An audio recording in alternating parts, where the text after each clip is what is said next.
Representative, you just gave a talk at PDF about where you want to take Congress in a digital century.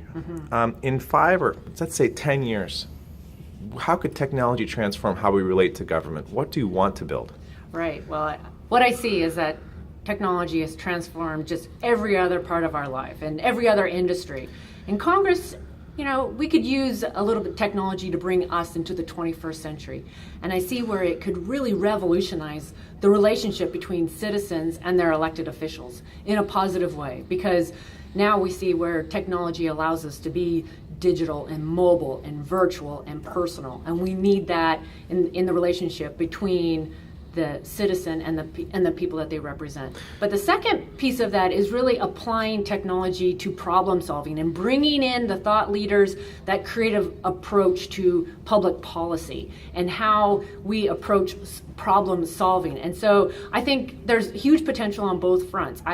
I think as basic as even just how we respond to letters, or emails. It is still common on Capitol Hill that it takes 2 to 3 weeks to turn around a form letter response to an email. I mean, that isn't the world in which we live. And so, I want an open source platform where we can really just bring that whole process into the 21st century.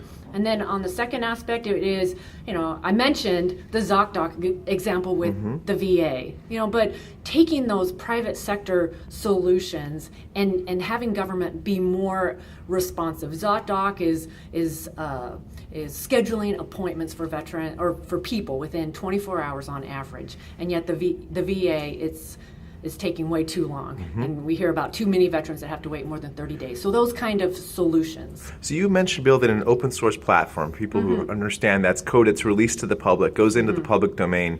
Is Congress working on building that now? When can we expect to see something that's not working on private social media platforms like Twitter or Facebook or Google, which are owned by private tech companies, but something that's built by the public sector for the public to use? Well, there's a lot of firewalls right now that are in the way, and so we are, that's certainly the goal, and so it's really looking at how do we get to where we want to be, and we're engaging people from the private sector and the public sector in a way that will allow us to move forward with accomplishing it. Okay.